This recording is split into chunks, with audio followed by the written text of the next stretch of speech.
Hoje é uma live super especial aqui. Nós vamos tratar de venda de imóveis nos Estados Unidos e no Brasil pós-Covid.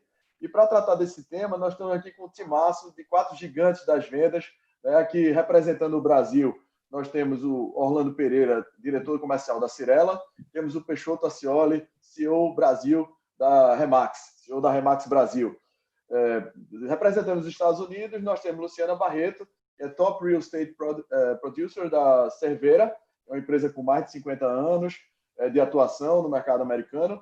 E também temos o Daniel Ikovics, que é diretor de vendas da Elite International Realty, uma empresa que atua há mais de 30 anos no mercado americano também.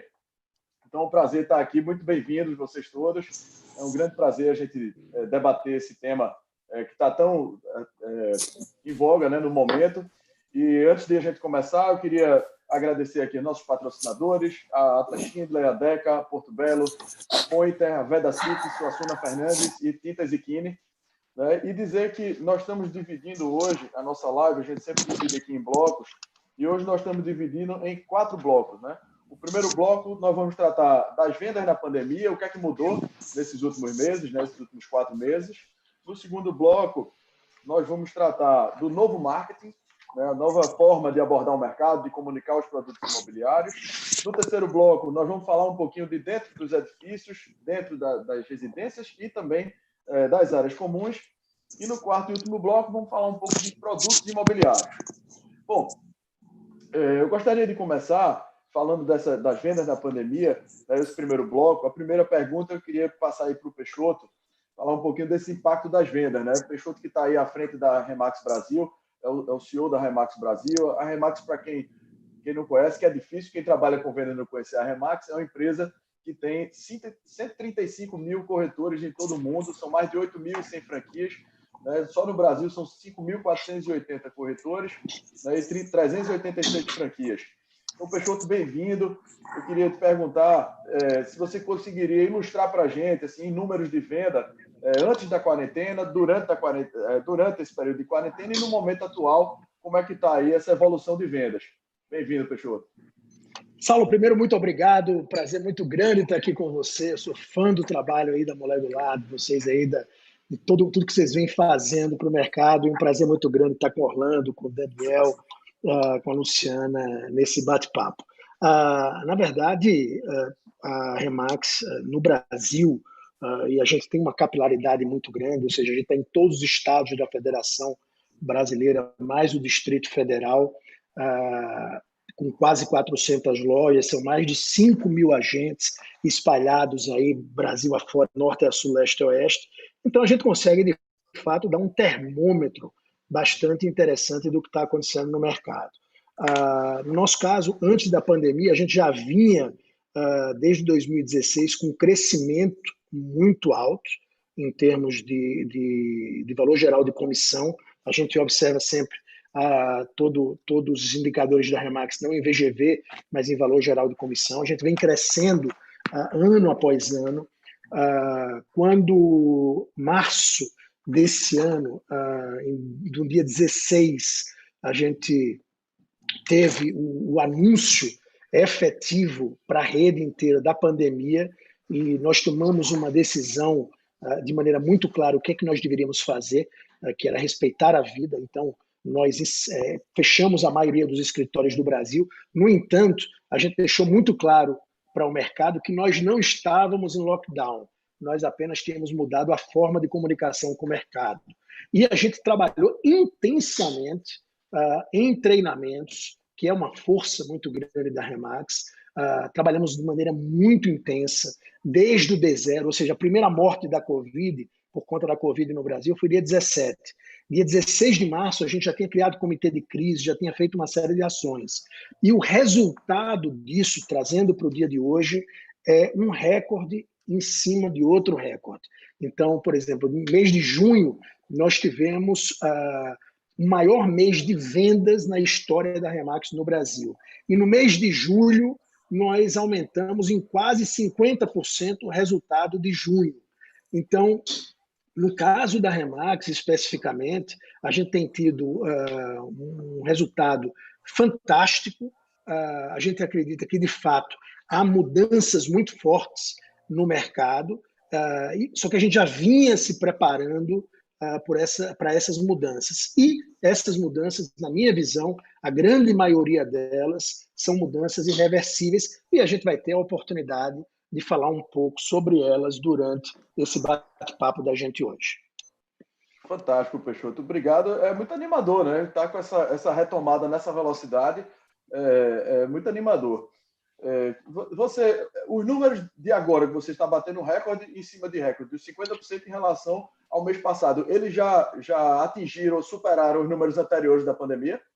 Não, o que eu estou falando para você é que é recorde histórico, Saulo. A Remax, em julho, nós faturamos em julho, inclusive foi por conta disso, nós tivemos inclusive 2 matérias no Valor Econômico sobre a performance da Remax. Eu estou falando recorde desde 2009, quando a gente iniciou. E só para você ter ideia, esse último bimestre, no último bimestre, nós vendemos mais do que todo o ano de 2016 e todo o ano de 2017.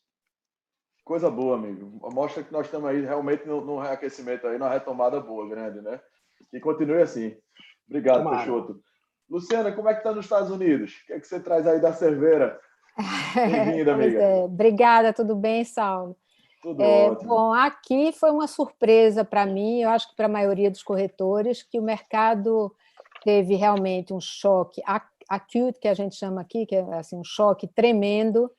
Na semana que antecedeu a ordem do governo de stay home, né, para ficar o lockdown, ficar em casa, a quantidade de propriedades entrando no mercado diminuiu.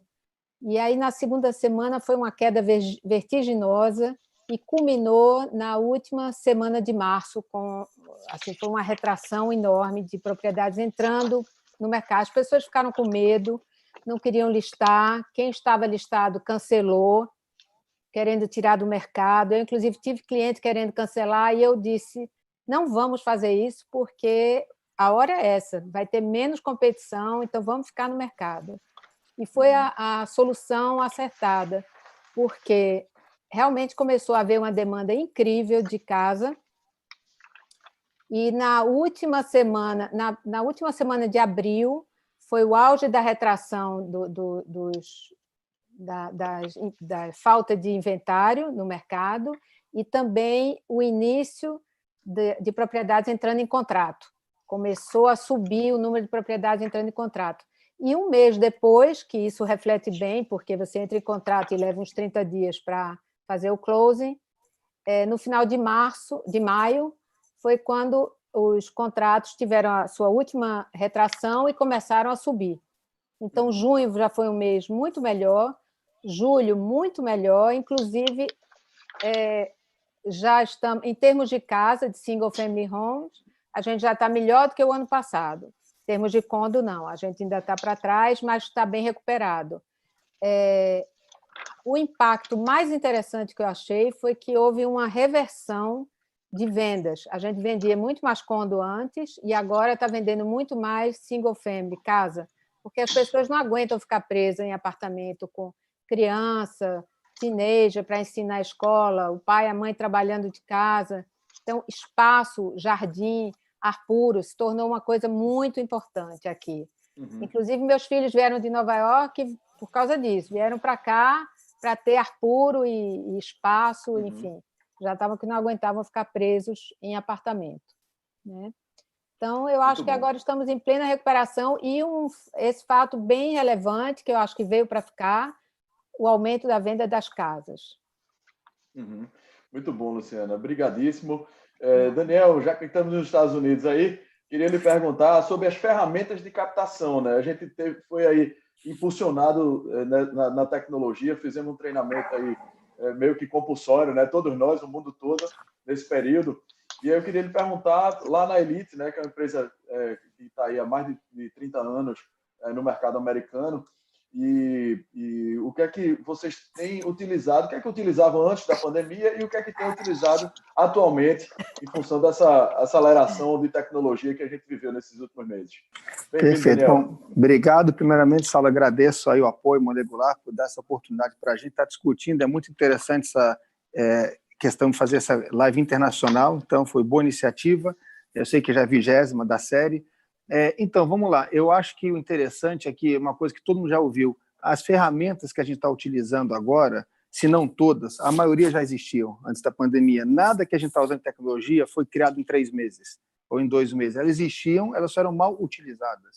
Então, eu acho que a pandemia obrigou a gente a usar ferramentas que a gente não usava antes. Eu vou dar um exemplo, por exemplo. Aqui, na Elite, e o negócio imobiliário em geral, é um negócio muito de humano para humano, é muito pessoal. Então, eu tinha um costume, pré-pandemia, de fazer eventos no Brasil para 300, 400, 500 pessoas. Você gosta de sentir o cliente, tocar no cliente, é importante isso.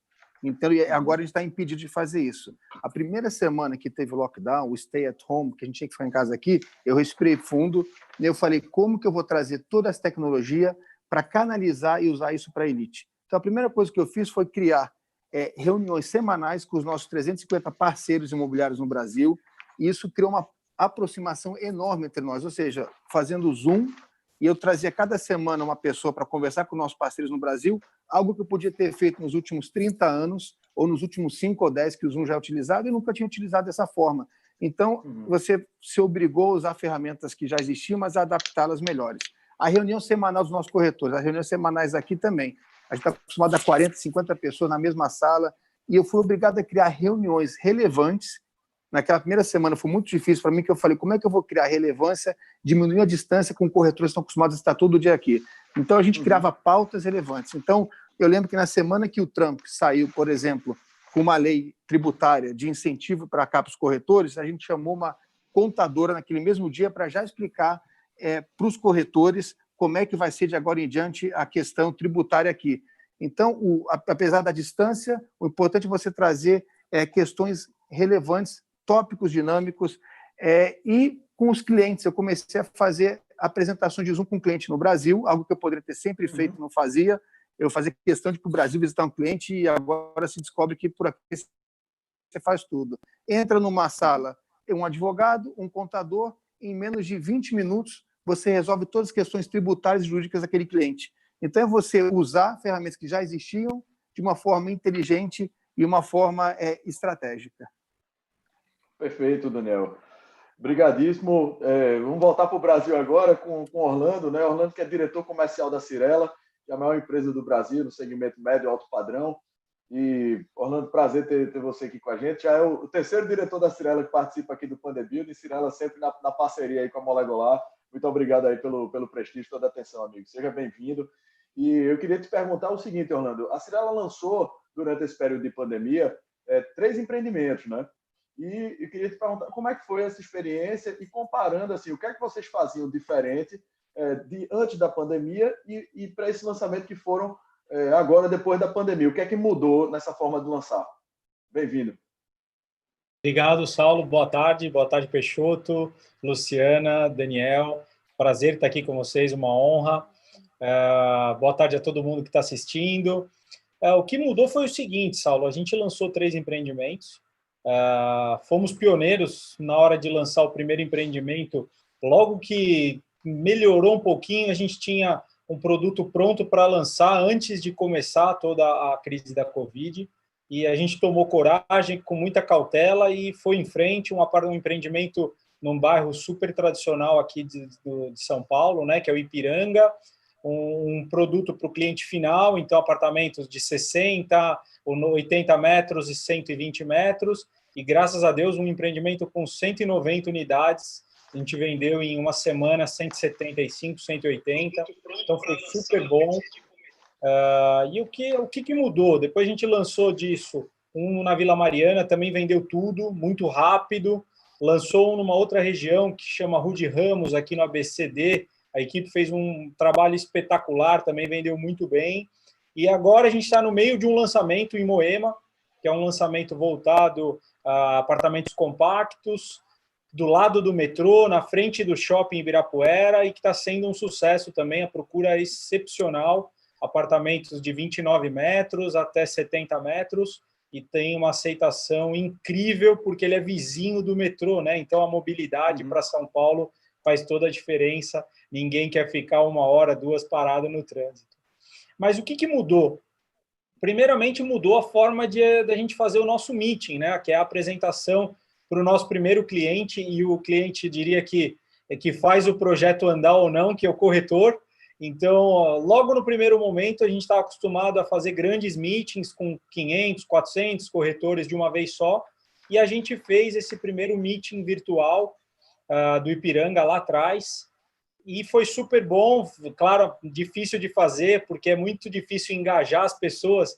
Vendas é um negócio muito próximo, né? As pessoas gostam de estar junto, de se olhar, de brincar, de festejar junto, e fazer isso através de uma live não foi fácil. Confesso para você que foi bem desafiador, a gente se preparou muito para fazer isso, porque é difícil, através de uma tela, a gente conseguir traduzir toda a emoção que uma venda requer. Então, não foi fácil. Então, essa foi a primeira grande mudança. A gente nunca tinha feito um meeting virtual e obviamente, tem uma eficiência do ponto de vista custo, agilidade, rapidez de passar informação, e óbvio que os corretores também ganham essa eficiência de pegar todo o material e já fazer um disparo online para toda a sua carteira. Então, tem vários ganhos, como o Daniel falou agora há pouco, e como a gente não tinha feito isso antes, né? Então, eu acho que a principal mudança para o nosso setor, eu tenho sentido isso aqui pela Cyrela, foi que ele acelerou muito, o Covid acelerou muito a transformação digital das companhias, né?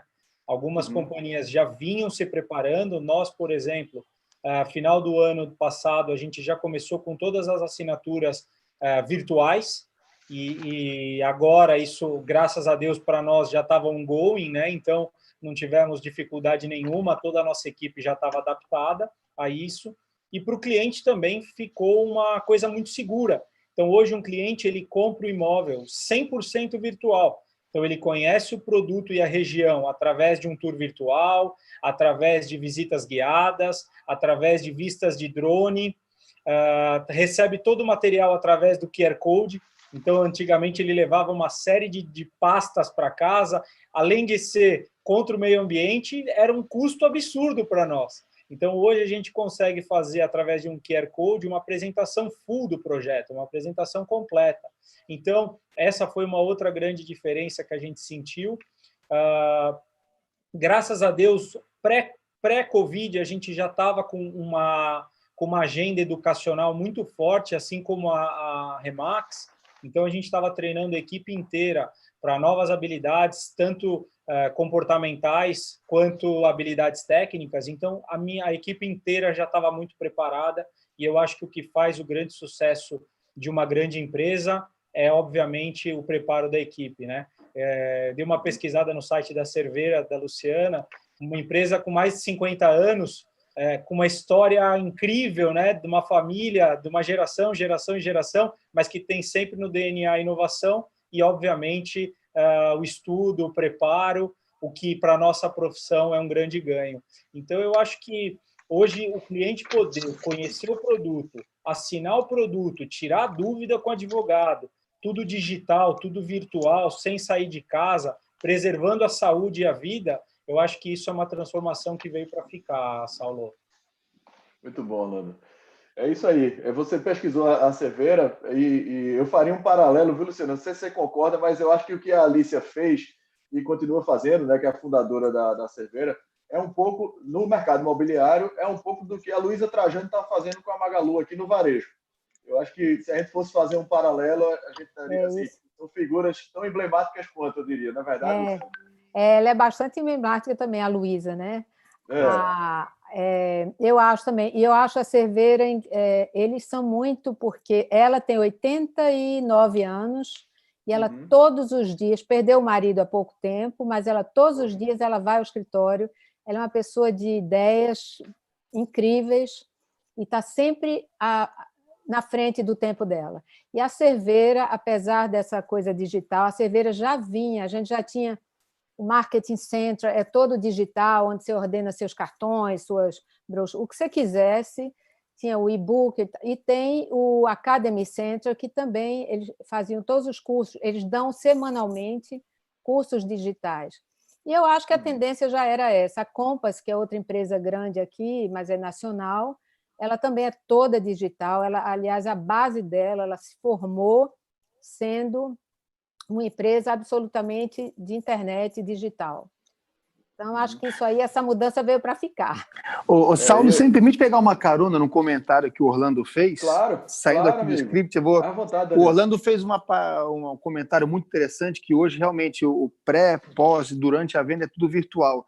E aqui nos Estados Unidos, eu tive o prazer de participar de algumas, a gente está fazendo escrituras virtuais, que é algo extremamente único e útil. Então, como é que foi a evolução de escrituras nos Estados Unidos? A gente começou que antigamente não tinha jeito, o cliente tem que entrar no avião, e a Lu sabe disso, o cliente entrava no avião, vinha aqui para assinar 3 documentos e voltava. Depois começou uma questão de que existiam regras internacionais que permitiam um cartório brasileiro fazer a escritura, traduzir o selo aqui. Já facilitou muito. A pandemia acelerou um sistema chamado Notary Cam, que sempre existiu, já existe há alguns anos, mas ninguém usava, que entram 4 pessoas numa sala como essa, mas é um sistema diferente, é um sistema seguro, não é Zoom. Vai entrar uma pessoa de um cartório americano, entra o advogado, entra o cliente do Brasil, e em 15 a 20 minutos o imóvel está transmitido para o comprador. Então, isso para mim me chamou muita atenção. Eu tive até uma escritura semana passada, meus clientes não podiam acreditar que eles não precisavam entrar em avião, e nesse momento de lockdown não precisava nem no cartório brasileiro. Da segurança da casa deles, eles venderam o imóvel por internet, e o comprador fez a mesma coisa, cada um estava no lugar do mundo. Então, até não só o pré e pós-venda, mas hoje em dia você faz muito mais online e evita muitas viagens necessárias. Mas, de novo, a pandemia, situações de crise aceleram e obrigam você a usar ferramentas que até já existiam. Muito legal, Daniel. Eu vou aproveitar, Daniel, que você está aí com a palavra e vou abrir o segundo bloco aqui, que é o novo marketing, e depois eu volto aqui para o Peixoto, tá? Mas eu queria, já que você está falando disso, desse assunto, durante as crises, né, a gente começa a surgir, claro, as incorporadoras começam a fazer campanhas diferentes e tentar catalisar as vendas, né, que geralmente param no primeiro momento, pelo menos. E aí, o que é que vocês observaram aí nos Estados Unidos? O que é que aconteceu? Qual foi o tipo de promoção, de ação diferente que o mercado fez para poder não deixar o mercado parar no primeiro momento da quarentena? Olha, Saulo, com todo respeito aos construtores na sala, adoro incorporador, mas eles são muito rígidos na negociação. Normalmente, a barganha de nós corretores representando um comprador costuma ser mínima. Então, eu sei reconhecer o momento certo para meus clientes quando é o momento de sentar com uma construtora e você sabe que eles estão flexibilizando muito. E as crises aqui na Elite, a gente surfa de maneira tranquila, porque esse é o momento que você pega aqueles seus clientes que você sabe que querem comprar, você senta cara a cara com o construtor e você faz um ótimo negócio. Então, alguns exemplos disso por exemplo, flexibilização de cancelamento de contrato. Aqui eles são bastante estritos com isso, de forma que, normalmente, uma construtora, após a assinatura do contrato, por lei da Flórida, ele tem que dar 15 dias para você desistir. E, no momento atual, com vendas de lançamentos menos frequentes, você consegue prazos mais prorrogados, você consegue mais tempo de desistência. Então, o cliente pode, com toda a calma do mundo, pensar se quer ou não aquela compra. Mas o que mais me chamou a atenção, que sempre houve certa rigidez nas construtoras, é a entrada aqui. Sempre a entrada no lançamento é 50%, e ela costuma ser dividida em algumas etapas. Você costuma dar 20% na assinatura do contrato, 20% alguns meses depois e 10% mais próximo da entrega. Mas você termina em 1 ou 2 anos com 50%. E me chamou a atenção que algumas construtoras, e me chama a atenção de forma positiva, tem uma construtora local aqui, a Lu sabe, eles já estão oferecendo 15% de entrada apenas agora, já sabendo da desvantagem cambial que existe para a América Latina, 15% agora, 15% mês a mês, ou seja, esquema meio brasileiro, você está pagando mês a mês esses 15%, você chega na entrega do imóvel nas chaves com 30% e já tem um banco garantindo financiamento de 70% para aquele cliente mesmo internacional. Então, volto à questão. Está brasileirando, né? Está brasileirando. E, assim, de forma inteligente, entendeu? Porque ele sabe que não tem risco. Então, essencialmente, o cliente está comprando imóvel, reservando imóvel que entrega daqui 2 anos, com 15%. Os outros 15% ele está financiando em 24 meses, na entrega do imóvel ele paga 70%. É você pegar a crise, saber o momento e saber se está com as construtoras. Eu adoro negociar com o construtor no momento de mercado mais calmo, porque eles te dão muito mais atenção, todos se beneficiam porque eles fazem a venda, mas o cliente pega um pouco mais de barganha para o lado dele. E eu tenho visto cada dia mais isso acontecer aqui e acho que isso é muito positivo. É verdade, Daniel, e acho que é muito bom isso, porque depois da crise de 2008, né, que antigamente era só 20% o depósito, aí eles começaram a ter 50%. 50%. E aí a pessoa... E também eles já terem o financiador é muito bom também para o estrangeiro.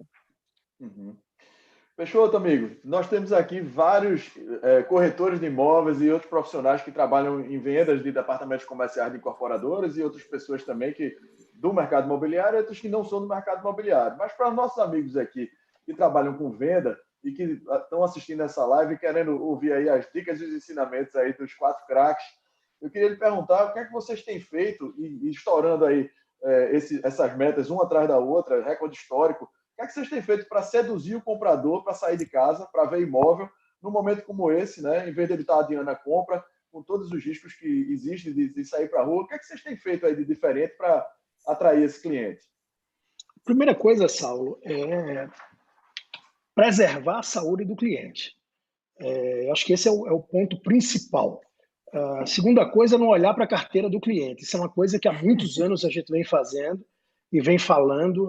Acho que o grande mal do vendedor, de uma maneira geral, ou de qualquer outro profissional, é olhar para a carteira do cliente e não para efetivamente aquele desejo, aquele sonho que o cliente tem. Então, são duas premissas importantes. A gente, no dia 23 de março, a gente já lançou uma cartilha para o cliente comprador e para o cliente vendedor, para preservar absolutamente a saúde desse cliente durante a pandemia, que, diga-se de passagem, pelo menos no Brasil, está longe de acabar exatamente por esse processo que a gente vem vivendo aí de falta de clareza e falta de norte que é dado, e aí eu não estou falando de política, mas dado pelos governos, né? A gente não tem um direcionamento muito claro, isso faz muito mal. Na verdade, o que aconteceu com a gente é que a gente se acostumou com a morte e não que a pandemia melhorou no Brasil. Isso é muito ruim. Então, primeira coisa, preservar a saúde e a vida do cliente. Segunda coisa, isso é sempre com a Remax, não olhar para a carteira do cliente.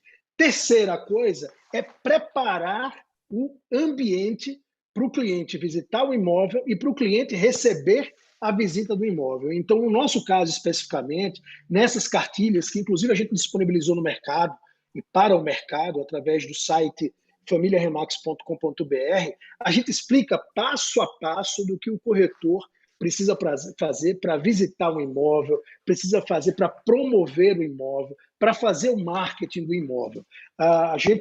O Orlando falando aí e me fez lembrar muitas coisas que a gente começou a fazer antes da pandemia, sem prever a pandemia, né? A gente faz hoje a gente faz assinatura de contrato digital já de franquia, por exemplo, há quase 3 anos. A gente tem uma visita virtual em 360 graus nos imóveis já há 2 anos. Então, isso tudo fez com que, e o Daniel foi brilhante quando ele falou, ninguém prepara nada em 3 meses. Né?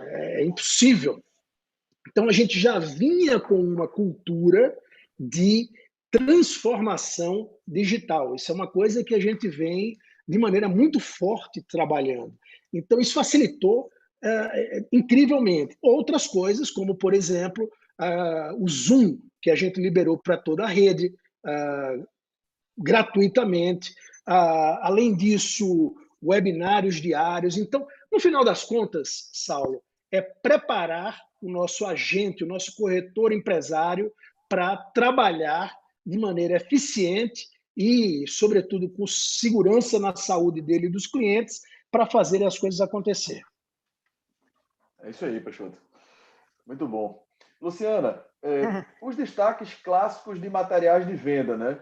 a gente sempre já tinha aí no folder, você abria aí, de repente, quando a localização era um ponto muito forte, aí botava logo uma foto do parque que tinha perto, ou do shopping, o que tivesse assim como ponto forte da localização, ou sendo a vista, ou design, ou lazer. E isso, eventualmente, você tem observado isso ser substituído por algum outro atributo depois da pandemia? Sim, acho que... Bom, primeiro eu queria até fazer um comentário no que o Peixoto falou, que o corretor não deve olhar para a carteira do cliente. Eu sempre disse isso nos jantares, nas reuniões dos corretores da cerveja, eu dizia, meu segredo é que eu nem calculo a comissão, eu penso no cliente primeiro e a comissão é uma consequência. Mas, enfim, gostei desse ponto dele. Mas eu acho que hoje as pessoas estão valorizando imóveis prédios com baixa densidade. Então, prédios menores, com menos unidades, com muita disponibilidade de elevador, porque hoje aqui, você no elevador, você tem que entrar 4, no máximo. Então, um prédio tipo o Icon da Brickell, uma torre de 58 andares, você tem que subir e descer, você demora, você acaba tendo uma fila para... Então, eles estão valorizando espaço, varanda, para ter um pouco de ar livre, né? E casa, esse é o fato que eles estão valorizando as casas, para ter um espaço tipo um den ou um escritório, porque eles têm hoje trabalhar remoto de casa, tem as crianças que têm que estudar de casa, então fica muito crowded, né? Se você está no espaço pequeno. Para quem está nos assistindo aí, não sabe o que é o den, é uma espécie de um cômodo reversível que serve para várias coisas, né? É tipo um escritório, a gente não chama de quarto porque não tem janela. Então, quando não tem janela, legalmente, na Flórida, você não pode chamar de quarto. Isso. Mas tem dentro que tem um banheiro inteiro. Tem gente que faz um closet. É meio que um coringa, né? Um ambientezinho coringa. Uma salinha de brinquedo. Impressionante como tem. É isso mesmo. Muito bom, Luciana. Bom, eu até lhe perguntar o seguinte, aqui está sendo muito discutido, e a gente teve aí na última live com o Romeu Buzarello, que o Orlando estava dizendo que a gente foi impulsionado, né? O Buzarello diz que a gente foi impulsionado para 2030. De repente, a gente foi impulsionado para 2030 com a transformação digital. O Gui Savaia, né, que é o diretor de inovação da Cirela, também participou de uma live nossa, falou um pouco disso também. Né? Mas, Luciana, Miami é conhecido pelas super transações imobiliárias, né? E aí talvez eu ia pedir também depois para o Daniel falar um pouco desses clientes aí em Nova York e tal, mas aqui, logo no começo da pandemia, virou palavrão você falar em luxo, né?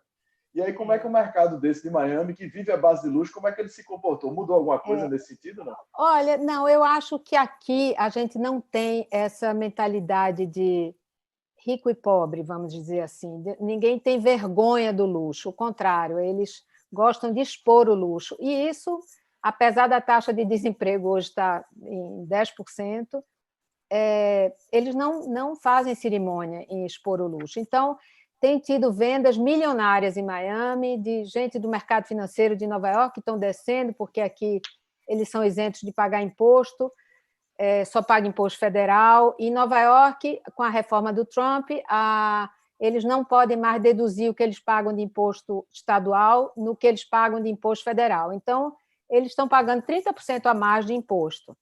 Então, eles vieram para cá e estão fazendo a base do escritório deles aqui. A Starwood trouxe para cá, o outro, ICA, que é um grande fundo de hedge fund financeiro, veio para cá, enfim. E foi vendido agora, no meio da pandemia, foi vendido uma penthouse no Glass por $22 milhões, 2 casas em Gables Estate, uma por 47, outra por 30. E, assim, isso em maio e junho, no meio da pandemia, entendeu? Então, não afetou nesse aspecto, não. O que está interessante é que a working class, que eles chamam, está mais, digamos assim, alugando. Então, o mercado de aluguel está tão aquecido quanto o de venda, por incrível que pareça. E também as pessoas que não querem comprar ainda, querem ver onde vão morar, estão alugando. Você falar em $47 milhões numa única residência, né? É um VGV inteiro de um prédio grande aqui no Brasil. Bom, mas vamos em frente. Daniel, o que é que você tem visto aí? Essa migração de Nova York para Miami, você poderia complementar? Então, a Luciana explicou muito bem. O que eu vejo, assim, eu entendo o que está ocorrendo nessa tendência de que luxo e ostentação virou um palavrão, mas eu acho que o nosso público, e quando eu falo nosso público, o público de Miami, não é só o brasileiro, eu estou falando de latino-americano, europeu, italiano, francês, nova-iorquino, Nova Jersey, todo o norte dos Estados Unidos.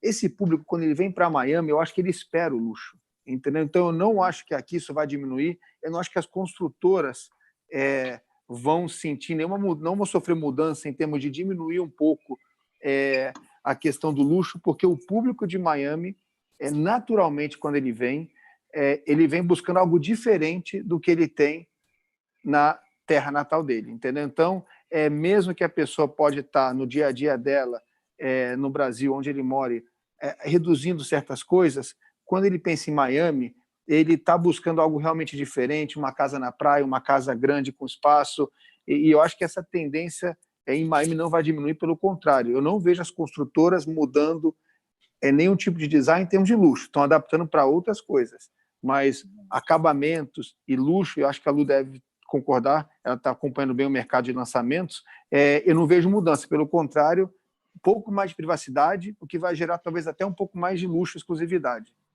Também acho, Daniel, perfeito. Interessante, né? Orlando, eu imagino que você esteja talvez assistindo um pouco disso, que a Cyrela também tem um supermercado de luxo, né?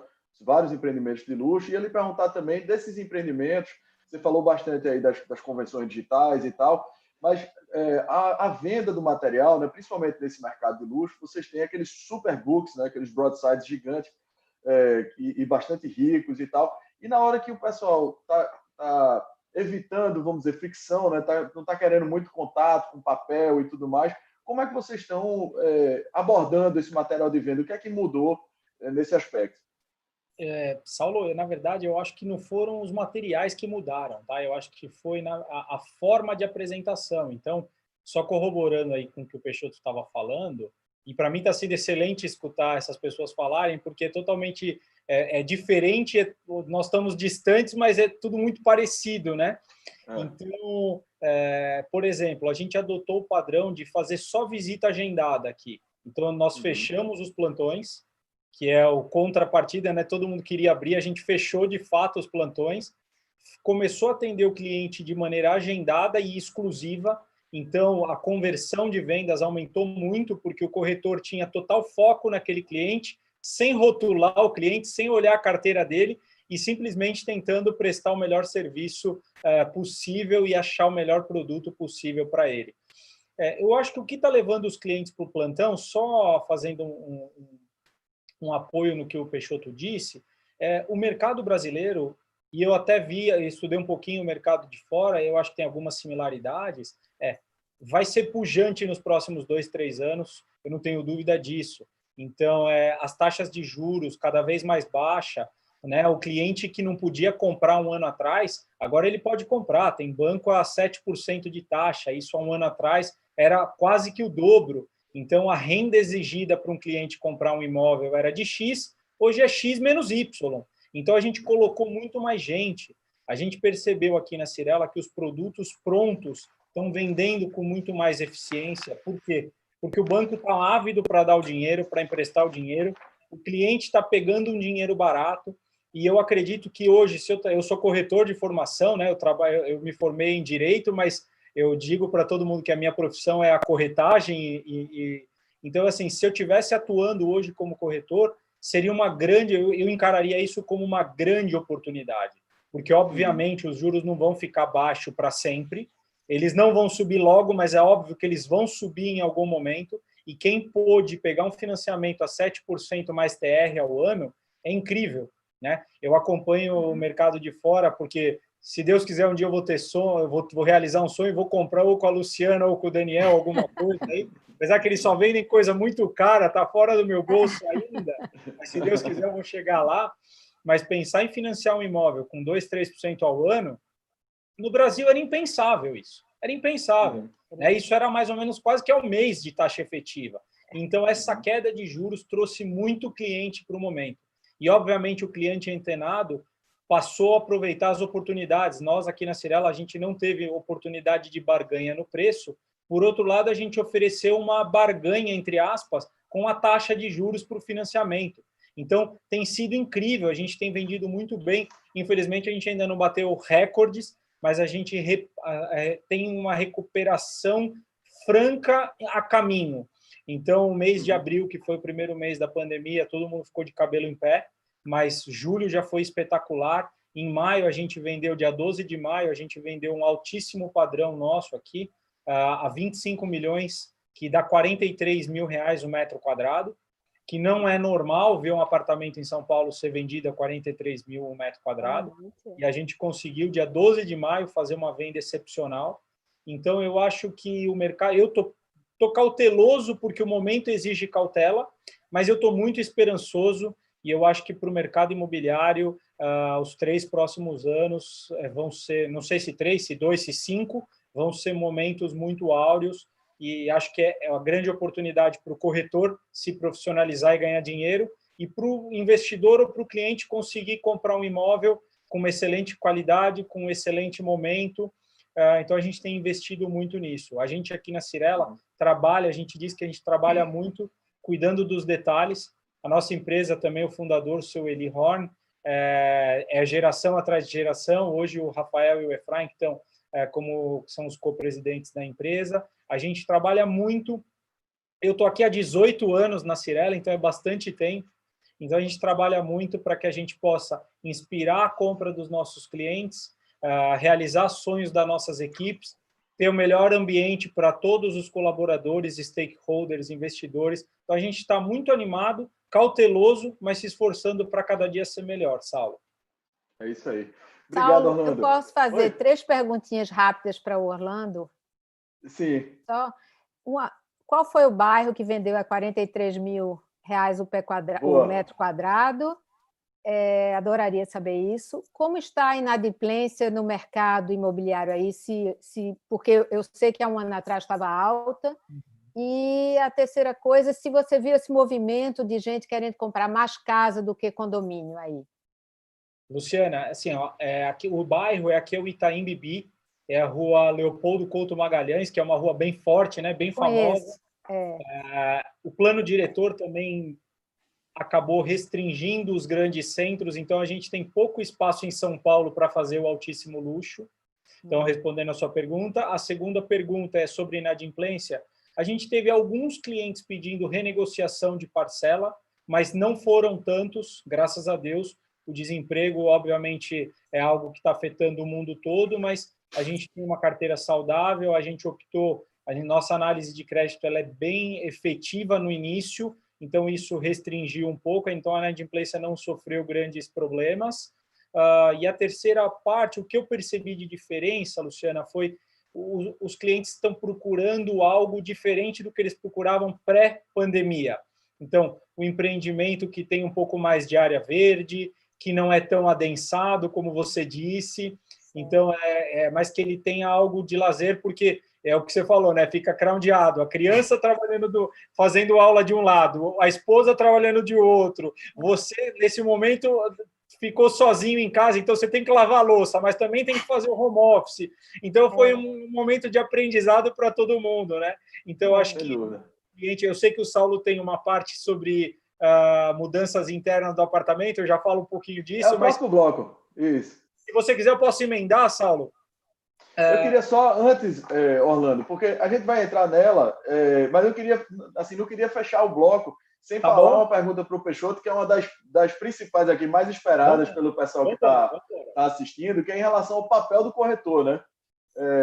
Essa é uma pergunta clássica, a gente está falando de transformação digital, e a gente sabe que o papel do corretor ele está sendo posto em xeque, né? E assim, as tecnologias elas costumam matar algumas profissões, não é só do corretor, de várias outras, aí a gente tem N exemplos, né? Mas eu queria saber, Peixoto, você lidando com mais de 5 mil corretores, né? Como é que você vê essa questão do papel do corretor, se é um papel que vai morrer ou não? Eu acredito que não, mas o que o corretor precisa fazer para não morrer? Essa que é a questão, qual é a sua dica aí para quem está nos assistindo e enfim, qual é o segredo para o corretor se diferenciar nesse momento? Saulo, na verdade, eu não tenho a menor dúvida de que o corretor ele será substituído. mas ele será substituído por outro corretor que usa tecnologia. Então, assim, no final das contas... Deu um alívio agora. Faz isso para chocar um pouco, né? Mas na verdade, isso está acontecendo... Bateu o pico da live aqui, viu, de audiência. Isso está acontecendo com advogados, isso está acontecendo com médicos, isso está acontecendo em todas as profissões. Sinceramente, eu acredito que, por exemplo, no caso da Cyrela, que está ligada em tecnologia, que é uma empresa com uma solidez gigante, é uma empresa extremamente competente, eu não tenho dúvida que vendas serão feitas, muitas delas, através da tecnologia, sem a necessidade de um ser humano assessorando. Não tem a menor dúvida disso. Por quê? Porque tem solidez, porque tem bons produtos, porque tem, enfim, vários componentes que fazem com que, de repente, uma pessoa não seja tão necessária quanto uma transação imobiliária de um imóvel de terceiros, um imóvel usado. Tá? Então, na verdade, Saulo, eu não tenho a menor dúvida de que aquele corretor que não estuda, aquele corretor que não está se desenvolvendo, aquele corretor que não conhece a tecnologia e não usa a tecnologia a seu favor, porque, sabe, ele não gosta, ele não quer, desculpa, ele vai fazer outra coisa, porque como corretor ele não vai sobreviver. Né? Não é uma questão hoje de opção, não é uma questão hoje de gostar ou não gostar, é uma necessidade, é como um ar que você respira, é você usar a tecnologia. Agora, o corretor, mais uma vez eu falo isso, e rotineiramente quem me assiste sabe que rotineiramente eu falo isso, o corretor ele tem que ser como um médico da família, ele tem que ser como um advogado da família. O corretor ele não pode pensar numa transação imobiliária estanque, ou seja, faz aquela transação e ele desaparece da vida da família. Muito pelo contrário. A primeira transação, quando você assina um contrato, é que você começa a relação com aquela pessoa, com aquela família e com uma grande oportunidade. Agora, o que não pode, por exemplo, é você ter um corretor que é mostrador de apartamento, você não pode ter um corretor que vai vender um imóvel de 500 mil, de 600 mil e ele nunca teve naquele imóvel. Esse cara, assim, é um bom serviço para a sociedade ele ser extinto. Uma maravilha esse cara ser extinto. Ele que vai procurar fazer outra coisa na vida. Agora, o corretor que, de fato, assessora o cliente, que olha para o cliente e quer resolver o problema do cliente, e olha a relação daquele cliente a longo prazo, esse cara pode... A gente pode ter internet das coisas, inteligência artificial, etc., mas esse cara não será substituído sob nenhuma hipótese, porque tem um subjetivo nessa relação comercial que a máquina ela não vai ajudar. Né? Então, o corretor ele precisa sim usar a tecnologia. Ô, Saulo, só para complementar o que está falando o Peixoto, é o seguinte, o corretor ele tem que agregar valor na transação. Então, eu tenho uma visão tão simples, eu começo todas as minhas palestras assim, pessoal, você não precisa de mim para comprar imóvel, tem 500 pessoas aqui no salão, estou com 30 corretores, quer comprar imóvel, vai na internet, clica e acha. Agora, eu tenho uma teoria que é a do processo versus produto. O produto está na internet, o processo não.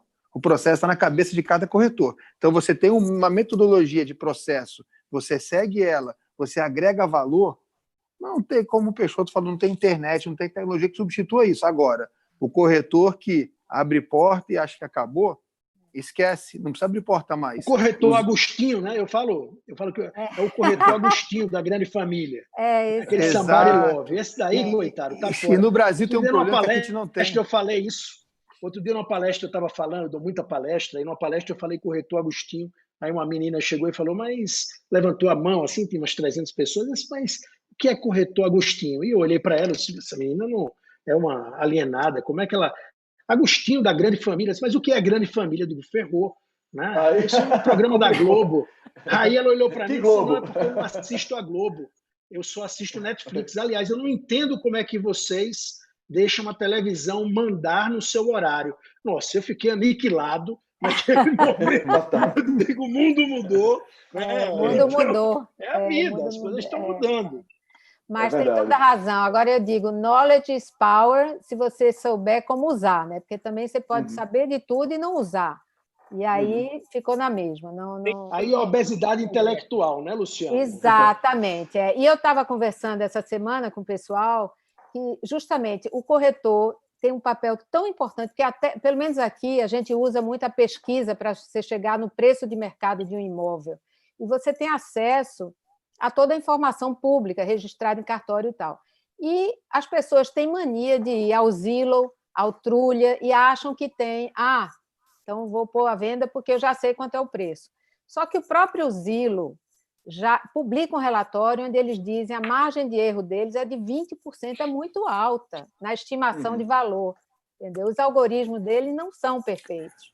Então, o ser humano faz falta. Você tem um preço de venda, mas você não tem um preço. Você tem um preço de anúncio, mas não tem um preço de venda. De venda, E tem outras peculiaridades que fazem a pesquisa, o olho, o discernimento de selecionar.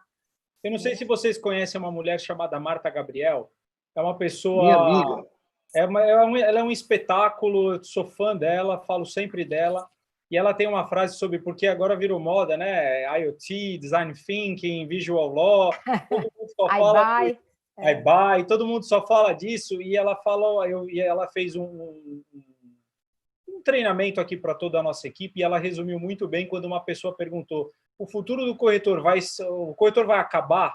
E ela falou assim, muito próximo do que o Peixoto falou, né? O mau corretor vai, mas a gente não pode esquecer que a tecnologia trabalha a serviço do humano e não o humano trabalha a serviço da tecnologia. Então, tudo isso que existe é para facilitar nosso caminho, nossa vida, mas a humanidade que o corretor dá para a transação, acho que isso nunca vai acabar.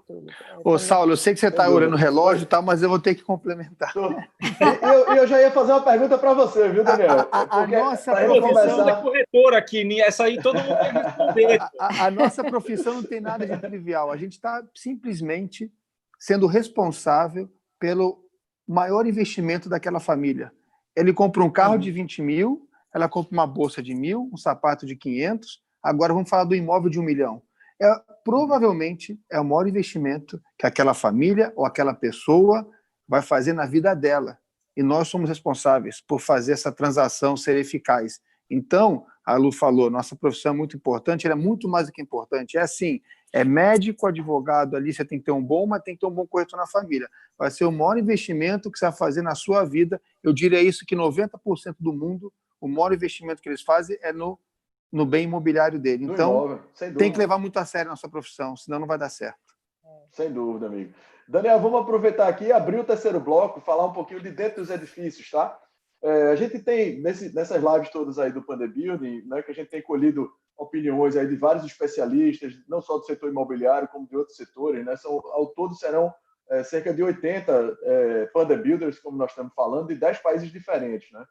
E aí a gente meio que de dentro da residência começou a observar um padrão, né? E isso foi confirmado nas duas pesquisas que o Panda Building fez em parceria com a Urban Systems, com a Brain e com a Prospecta, que são as 3 maiores empresas aí de pesquisa do Brasil, né?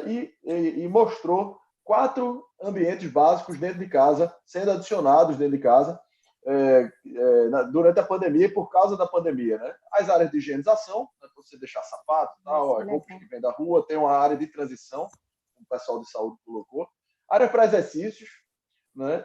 Home office, que é o que todos nós estamos usando aí diariamente também, e os espaços gourmet. E aí eu queria perguntar a você aí em Miami, o que é que você tem observado já nesses imóveis de mudanças, nesses novos lançamentos, ou de demanda dos clientes que vocês estão tendo dentro desses imóveis que vocês estão vendendo? Olha, Saulo, é interessante, prestei atenção nos 4 ambientes que você falou, mas eu vou te falar a nível Miami, eu acho que a gente está dando mais valor para um velho ambiente, que é a varanda. E eu vou te explicar por quê. Miami é uma cidade que tem, eu diria que 265, 270 dias de sol por ano, e é muito quente. Temperatura média anual uns 30, 31 graus. Então, a varanda era muito pouco utilizada aqui. A pessoa comprava o imóvel, sabendo que a varanda estava lá, ele gostava de saber, mas ele não usava a varanda, porque era muito calor ou ventava muito. Hoje, eu vejo nos prédios aqui, as pessoas dando muito mais valor para esse velho ambiente que sempre existiu. E eu estou sentindo que as construtoras já estão começando a notar isso, e esse espaço externo ele vai ser muito mais valorizado no futuro. E as pessoas estão começando a relevar calor, relevar outros fatores que evitavam de ser na varanda. E eu te falo, dá até pena, porque eu vejo prédios maravilhosos aqui, a Lu sabe, em frente da praia aqui em Sunny Isles, uma vista maravilhosa. A pessoa nunca nem pisou na varanda, porque é muito calor, porque venta muito. E hoje não. Hoje eu vejo as pessoas sentadas na varanda batendo papo, as refeições estão sendo feitas na varanda, que antigamente não era aqui em Miami comum, entendeu? Então eu acho que está sendo valorizado um velho ambiente. Esse é o que eu tenho sentido. Eu, por exemplo, eu moro no primeiro andar do meu prédio, só que aqui no primeiro andar, não é aqui no Brasil que tem o térreo e o primeiro andar, eu moro no térreo. Então eu chego em casa, entro direto na minha varanda, e atrás eu tenho um canal, e agora as pessoas quando entram no meu prédio têm uma vista para a água, todo mundo queria comprar os andares lá de cima, porque a vista é mais bonita, olha que maravilha esse pôr do sol. Durante a pandemia eu ficava com a minha esposa e com as minhas filhas na varanda, todo mundo passava, poxa, por que eu não comprei esse primeiro andar? Eles têm um jardim atrás, vieram fazer propostas já, e vamos trocar de apartamento, quer dizer, mudou completamente a noção do que as pessoas valorizavam no imóvel, e eu notei muito forte isso na questão, no quesito varanda. 100% com você, Daniel. Eu acho que o Lanai está bem mais valorizado agora. Não tenho dúvida, é isso aí. É isso aí. Eu estava aqui vendo o seguinte, que você tem muitos prédios em Miami que você tem a varanda contornando todo o perímetro do prédio, e você poderia, de repente, usar aquela área e concentrar na frente da sala e fazer uma varanda gourmet integrada. Enfim, eu acho que talvez, de repente, tivesse um uso bem mais que fizesse mais sentido, né, do que simplesmente você ter uma parte estreita, um anel ali contornando aquele apartamento todo, com uma cadeira solta ali ou outra que ninguém está usando. Mas, de repente, esse movimento começa e vai emplacar aí a varanda gourmet também. Já estão abrasileirando aí as tabelas. Com certeza, não tenha dúvida. Quem sabe? Muito bom. Orlando, dentro dos apartamentos, né? Tecnologia, a gente sempre vem comentando aqui um dado que circulou aí do Amazon, que constatou 2.000% de aumento nos produtos sem toque de venda lá do Amazon. Qual o próximo passo aí de tecnologia dentro dos apartamentos? A Cirela tem aí o Smart Home, né? Eu queria que você explicasse um pouquinho para a gente. A gente começou com esse lance do Smart Home já há um ano e meio, 2 anos atrás. O que é isso? Isso é Lá atrás a gente percebeu que, por exemplo, eu moro num apartamento que não é tão grande, mas eu tenho um grande problema que eu só me dei conta. Aliás, eu conheci algumas partezinhas do meu apartamento durante agora a pandemia, porque eu fico em casa há bastante tempo e antes eu não ficava, saía às 7 da manhã, voltava às 10 da noite. Então, eu percebi que eu conheci mais meu filho, mais minha esposa, mais algumas partes do apartamento durante a pandemia. E há mais ou menos 2 anos atrás, a gente fez para a Living, que é uma marca do grupo Cirela. Então, a gente estudou o ponto, por exemplo, de onde é o melhor ponto para aquele imóvel de colocar o roteador. Então, por exemplo, hoje na minha casa, eu percebi que o meu quarto não tem internet. Então, eu tenho uma boa internet e, se eu quiser, o meu filho, por exemplo, vai usar a internet, ou eu tenho que ir no quarto do meu filho, ou eu tenho que ir para a sala. Então, hoje, no imóvel, por exemplo, da Living, a gente não tem esse problema, porque cada empreendimento tem um estudo, cada apartamento tem um estudo de onde colocar o roteador, onde colocar as tomadas USB, aonde deixar ponto para a câmera. Então, tudo isso a gente já vinha fazendo, isso foi amplificado, e hoje a gente tem outras coisas. A gente está tentando adaptar os nossos espaços para receber entrega, para receber comida, então ter alguns espaços, por causa do delivery está muito forte, né? Todos os deliveries hoje ganharam notoriedade. Então, quando chega naquele empreendimento, se é algo de geladeira, quanto tempo pode ficar, quanto tempo não pode ficar. Então, a gente tem estudado alguns espaços para que tenha essa área de receptivo. Outra coisa, a gente tem colocado espaço para coworking em vários empreendimentos, para que as pessoas possam, quando tiver muito crowdado, Luciana, o filho está lá falando com a escola, não, o marido ou a esposa desce, trabalha um pouquinho lá, e nesse espaço ter uma vending machine, ter alguns espaços para que a pessoa possa... Vocês já estão colocando isso, Orlando? Em alguns a gente está estudando nas incorporações que a gente está fazendo agora. Então, legal, muito bom. A visão que a gente tinha aqui de maneira muito clara, que isso iria acontecer muito rapidamente. Eu não sabia que vocês já estavam fazendo isso. Todos os estudos que a gente tem feito, a gente já tem achado alguns espaços, né? Então, por exemplo, esse empreendimento que o fundo está aí, que foi o primeiro Pininfarina a vir para o Brasil, que é aqui no Itaim também. Vai ser legal esse. Primoroso, é espetacular o apartamento. Já né? Já está pronto. É incrível, é incrível. Eu sou muito fã, por isso que eu escolhi esse fundo. Então, assim, esse empreendimento já tem uma sala para isso, já não para o receptivo, mas no futuro breve a gente já vai ter alguns prédios, vamos chamar assim, de adaptáveis. E aí estamos de olho, claro, em toda a tecnologia do non-touch para ver se isso dá segurança para o cliente apertar o elevador, né? E não tenha que ter um papel para apertar o botão do elevador ou apertar o botão e passar o álcool gel na mão, porque a gente sabe que isso veio para ficar, né? Então, devia ter um tipo Alexia, que você dissesse, batesse palma e dissesse: Alexia, suba para o 30º andar. Perfeito. Eu queria fazer dois comentários. Eu queria fazer 2 comentários, porque vocês falaram de 2 coisas aqui que a gente tratou aqui nas lives anteriores. Um é que a Schindler, a Atlas Schindler, já tem o elevador sem toque. Eles trouxeram, acho que foi a live 13 que a gente fez, você aproxima e aí ele aciona o botão. E o outro é que o head de inovação do iFood, né, o Fernando Martins, ele participou com a gente aqui de uma das lives também do Pandemia, acho que foi a 17, e ele falou bastante do iFood Box. Né? Então, assim, como está todo mundo falando do Delivery Room, o iFood está crescendo muito com o iFood Box e, enfim, é fantástico. E ele falou, inclusive, que eles já estão acoplando o iFood Box, né, que você libera por QR Code e tal, a inteligência artificial, ou seja, ele começa a perceber que você tem um pedido, todo domingo você pede uma pizza naquela hora. Aí ele vai lá um pouquinho antes, ele se antecipa, manda pizza para você e manda mensagem: olha, aquela pizza que você gosta está lá no iFood Box. Se você pegar agora, você vai ter um desconto de 5%. E o desconto, ele justifica porque, com a previsibilidade, ele consegue preparar o restaurante e tal, e todo mundo vai ganhando um pouquinho na margem por causa da produção e do pré-preparo, e aí consegue reverter isso para o cliente, em desconto, entendeu? Legal. Assim, é a tecnologia na veia mesmo. A Amazon oferece isso nos Estados Unidos, né? A Amazon já oferece isso para já entrega. Supermarket, tudo, né? Alibaba também. Supermercado. Uma coisa que eu lembrei aqui, engraçado, porque aqui em Miami, eu não sei se no Brasil tem isso, mas vários prédios aqui tem o que eles chamam de Shabbat Elevator, que você não aperta o botão.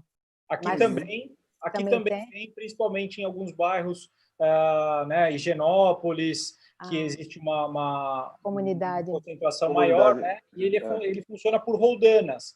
Então, alguns já têm o Shabbat Elevator aqui. Legal, muito legal. Ô Peixoto, você poderia complementar com alguma coisa da parte de tecnologia dentro dos apartamentos? Sabe que eu até voltando um pouco, eu estava falando anteriormente sobre o novo formato, o que eu tenho percebido, e aí, mais uma vez, saindo um pouco do dentro do apartamento e olhando do ponto de vista de movimento, o que a gente tem percebido no mercado, Saulo, primeiro, uma quantidade gigante de venda de loteamentos, isso tem surpreendido a gente. A gente tem percebido que a saída dos grandes centros, ou seja, as pessoas buscando... primeiro, o home office era um negócio que antes a gente fazia, mas até quem era diretor de empresa, presidente de empresa, até o C-Level, eu, por mim mesmo, falando até por mim, eu às vezes trabalhava de casa e ficava com aquela sensação: será que a turma não está achando que eu estou assistindo Netflix ao invés de estar trabalhando?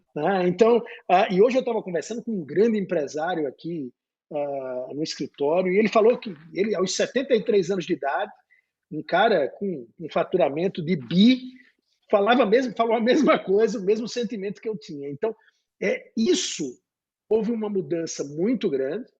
Então, eu vejo a possibilidade de sair um pouco dos grandes centros para morar no subúrbio. Esse é um ponto relevante.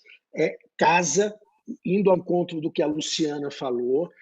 Eu vejo a criação muito do escritório dentro de casa. Eu acho que a planta do apartamento, e aí o Orlando pode falar isso de maneira com muito mais propriedade do que eu, mas eu vejo uma mudança na planta do apartamento. Eu mesmo saí, eu morava na Aldeia da Serra, Orlando, depois de Alphaville, mudei aqui do lado do escritório dos Estados Unidos, aqui na Melo Alves, para um apartamento. A minha mulher ou fazia isso ou me deixava, porque ela não aguentava mais 2 horas de trânsito. E aí, agora a gente decidiu voltar para a Serra e vamos construir.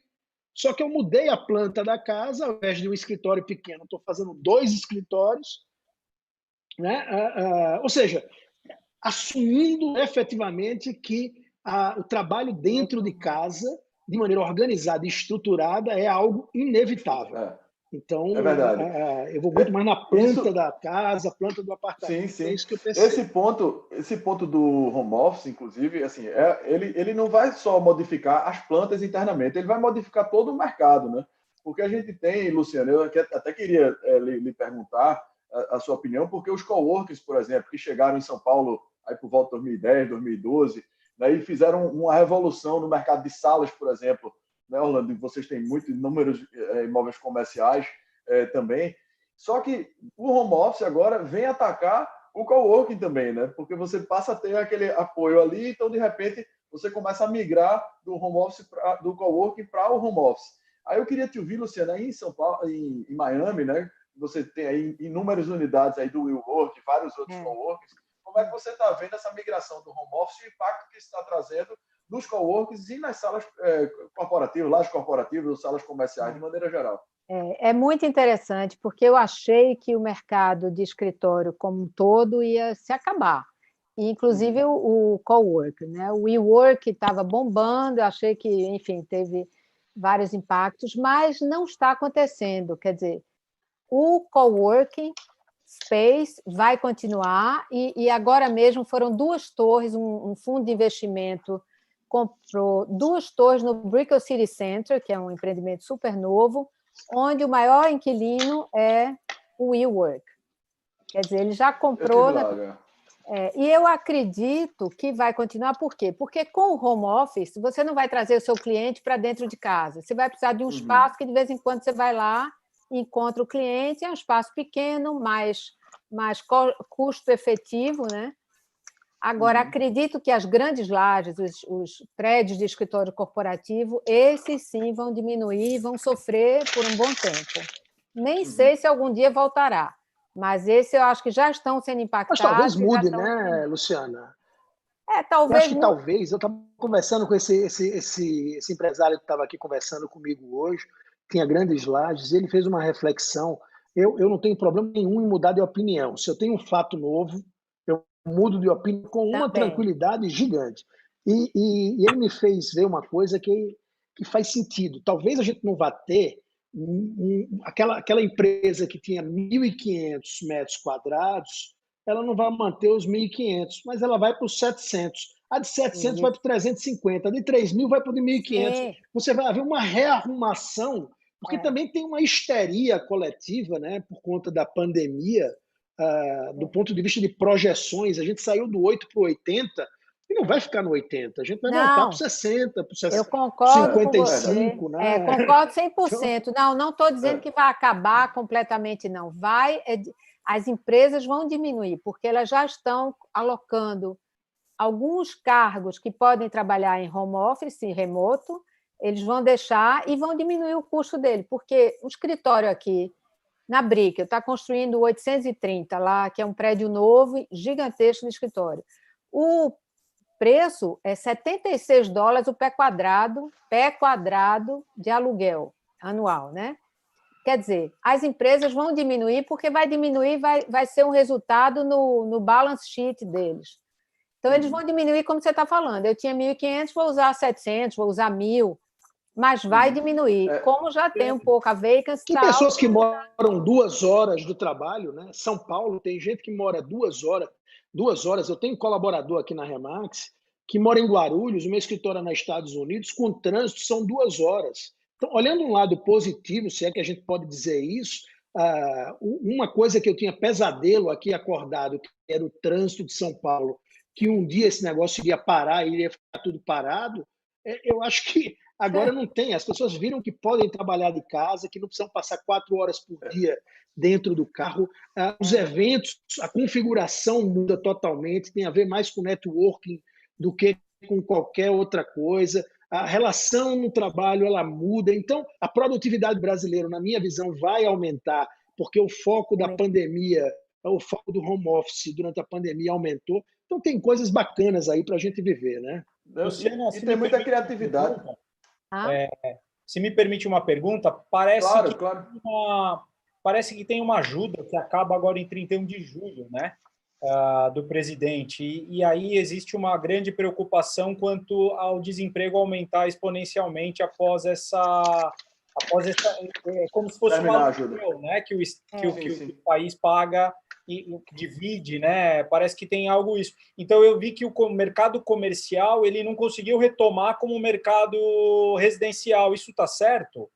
Está certo em algumas áreas, né? Porque o mercado comercial é dividido por segmento do mercado. Então, a parte de multifamily, que são prédios de aluguel residencial, esse está muito bem, obrigada, está indo bem. O retail, que é o varejo, loja e tal, esse está mal. Depende se ele concorda com a internet. Isso, farmácia, restaurantes, fast food. Coisa assim, de delivery tem segmentos. E tal. Tem os segmentos, mas loja, boutique, essa está sofrendo. Orlando, não se preocupa, estamos aqui no ano eleitoral. O Trump jogou para o Congresso já uma segunda ajuda. Se não for aprovado, ele vai usar a caneta dele. Vai chegar mais dinheiro até novembro. Fica tranquilo que ele vai manter a economia girando aqui. Relaxa. Agora, manda para cá também, está igual o furacão do Andrew, lembra? Que o governo injetou tanta grana aqui que Miami mudou, ficou rica. Vai vir mais dinheiro do governo federal. Daniel, eu queria que você compartilhasse com a gente aquele caso que você falou, que a Luciana estava falando do home office, e você me falou daquele caso do, acho que é o State Itaqualina, que o pessoal fez um ambiente super legal para home office.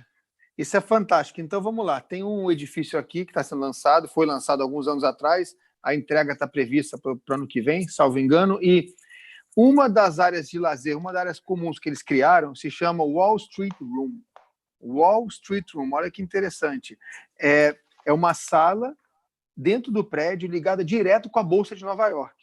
Agora, o mais interessante disso tudo é que isso foi lançado há 2 ou 3 anos atrás. Foi muito pré-Covid, eles já visualizaram os nova-iorquinos descendo para cá. Isso foi naquela época. Hoje vai virar o principal atração do prédio. Por quê? Hoje o ser humano percebeu que ele pode trabalhar de casa. O nova-iorquino não é exceção. O pessoal, quando eu falo nova-iorquino, é o pessoal do norte dos Estados Unidos em geral. Eles começaram a buscar imóveis aqui, já vislumbrando o que seria uma casa de férias, vai virar a residência principal deles. E os prédios estão se adaptando para isso. Mas me chamou muito a atenção esse Wall Street Room. A pessoa vai pegar o elevador, ele vai descer, o elevador vai ter uma sala ligada ao vivo com a Bolsa de Nova York. Quer dizer, se isso não é inovação genial para o cliente, eu não sei o que é. Sem dúvida. Orlando, outro ponto aqui que o pessoal tem falado muito, né? Dentro desses 4, e a gente falou um pouco já da varanda gourmet, né, que já é uma coisa, em São Paulo principalmente, vocês têm, até por legislação, tem aquele aproveitamento dos 5% que você, da área do terreno que você pode usar na varanda, isso traz já varandas maiores naturalmente para o programa. Só que o que está acontecendo também e muitas pessoas dispensaram os funcionários durante a quarentena, não pretendem recontratar, aprenderam a cozinhar, o pedido a domicílio também aumentou exponencialmente, ou seja, a gente está começando a ter um movimento parecido com o que os Estados Unidos viveram, em relação à própria indústria, supermercado, as indústrias de produtos de alimentos, já produzindo aqueles alimentos mais pré-prontos. Isso tudo vai mudando a forma, né, de funcionar das pessoas fazerem, porque você já começa a ter mais praticidade, e aí tem menos tempo para estar cozinhando. Enfim, é uma cadeia que vai acontecendo e a pandemia acelerou isso aqui. E aí a gente está começando a observar, eu queria que você comentasse isso, dentro dos prédios da Cirela, né, dos apartamentos da Cirela, a gente está começando a observar assim, o protagonismo da cozinha, do espaço gourmet, integrando mais, se abrindo mais para o social. Né? Então, você ter não só o espaço gourmet, a varanda gourmet, como a sala gourmet, a cozinha gourmet, está tudo ali integrado. E queria perguntar como é que vocês estão enxergando isso nesses produtos da Cirela? Está de um padrão mais elevado mesmo, esse protagonismo da cozinha e essa integração dos espaços. Eu acho que o que mudou aqui no perfil do consumidor, Saulo, é que ele percebeu que é gostoso ficar em casa, né? Então, aqui eu vejo todo mundo esperando a vacina para poder fazer um grande jantar, ou um grande almoço, ou poder usar a varanda gourmet. Então, eu acho que faz muita diferença o espaço. Então, o que a gente tem percebido? Que quartos confortáveis, banheiros confortáveis, essa área social de sala, integração. Então, como você falou uns minutinhos atrás, é a planta inteligente, né? É a planta adequada ao cliente. Então, aqui a gente vai de apartamentos de 25 metros a apartamento de 570. Então, tem uma diferença, e obviamente coberturas são maiores, mas então, apartamento tipo, o que a gente está fazendo? A gente está adequando ao perfil do cliente o ticket ideal. Nós temos um plano diretor em São Paulo que nos orienta a como trabalhar. Então, o grande desafio é como trazer um produto, né? Um dos principais desafios do plano diretor no início era que o apartamento só pode ter uma vaga por unidade, né? Depois teve algumas exceções, a gente conseguiu fazer, não vou entrar aqui porque é bem complexo e gigante, eu ia tomar todo o seu tempo, mas a verdade verdadeira é que a gente está tentando adequar o ticket para o cliente com a melhor planta possível. Então, assim, na Living a gente tem um slogan que é Living, o seu imóvel inteligente, a sua escolha inteligente. Então, a gente tenta deixar bem claro para o cliente que a gente pensou nele, na área comum, dentro do apartamento, de todas as formas, entendeu? É isso mesmo. Mas a gente está vivendo, inclusive, um momento, né, que o pessoal está adicionando novos usos, querendo mais espaço, porque assim como você, todo mundo está conhecendo a sua casa melhor, como não conhecia antes, né? E, ao mesmo tempo, a renda de muitas pessoas, infelizmente, caiu, né? Diminuiu. Teve gente que tinha renda de locação que diminuiu, teve gente que tinha cliente que perdeu. Enfim, então você adequar o mais espaço, o desejo por mais espaço com o bolso mais encolhido, vai ter que esbarrar na criatividade mesmo, na resiliência, né? E tem outra coisa, né, Saulo? Sim. E só complementando, teve muita perda de renda, mas também teve muita gente que foi incluída na pirâmide de compra, porque conforme baixa os juros, as pessoas que não podiam comprar ou que podiam comprar um apartamento de 50 metros, hoje ele pode naturalmente comprar um de 70 ou um de 80. E aí a gente tem feito muito trabalho junto entre nós e a Molecular, que é um projeto de arquitetura muito, muito, muito legal, que vai permitir que a gente tenha no futuro, se Deus quiser e tudo der certo, mobilidade na utilização dos espaços, né? Porque isso é maravilhoso, eu vou dizer uma parte, essa Molecular é incrível. Não, tem Obrigado, que falar, amigos. Paulo, realmente estamos à disposição. Obrigadíssimo. Também que o cara que compra um apartamento de alto custo mensal, ele precisa ter uma renda alta para o resto da vida, né? Então, necessariamente, não é o que as pessoas querem. Então, conforme vai adequando o momento da vida, também é importante adequar o tamanho do apartamento. Essa flexibilidade eu acho fantástica, fantástica. E legalmente no Brasil, como vocês estão fazendo com isso? Se você for subdividir o apartamento e na verdade, ele já vem subdividido. Ele já vem subdividido e aí você compra várias escrituras, né? Você pode comprar um apartamento com 4, 5 escrituras e usar ele como um só e na hora de dividir... É tudo unidade autônoma. Legal. Exatamente. Legal, maravilha.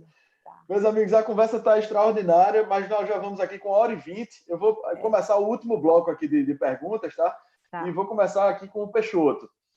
Peixoto, queria falar um pouquinho de imóveis de segunda residência, né? Porque muitas pessoas também passaram ou estão passando ainda a quarentena nos imóveis de lazer, né? A gente está falando aqui dos produtos imobiliários nesse bloco, e isso, assim, na pesquisa do Pandebuild, apontou uma tendência das pessoas tornarem a segunda residência como sendo a primeira.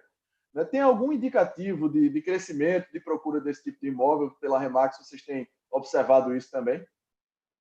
Sim, a mesma coisa que a gente estava discutindo anteriormente. Eu falei um pouco sobre até a minha movimentação pessoal para a Aldeia da Serra. No final das contas, Saulo, as pessoas querem mais espaço, as pessoas querem casas mais confortáveis, lares mais confortáveis, apartamentos mais confortáveis, e algumas pessoas, eu sou de Maceió, você aí de Recife, a gente a gente está em Maceió e está em Recife, na Boa Viagem ou na Ponta Verde, e a gente tem uma casa de praia, né? A gente mora em frente à praia e tem uma casa de praia a 30 minutos na praia. Sim, é um negócio surreal. Então, É verdade. e uma casa muito melhor do que muitas vezes o apartamento, né? Então, no final das contas, a gente vai precisar ter tecnologia básica embarcada nessas casas de segunda residência, ou seja, boa internet, algumas coisas que são básicas, quando eu estou falando tecnologia básica embarcada, é básico mesmo, e eu não tenho hoje a menor dúvida de que, e já começa a ter esse movimento, as pessoas que moram hoje em apartamentos de 150 metros e tem uma casa de praia, como no Nordeste, a 30, 40, 50 minutos, que para a gente em São Paulo, né, Orlando, é 40, 50 minutos é sair de um É ir para o bairro para o escritório e outro, voltar. dependendo do Vizinho, trânsito. né?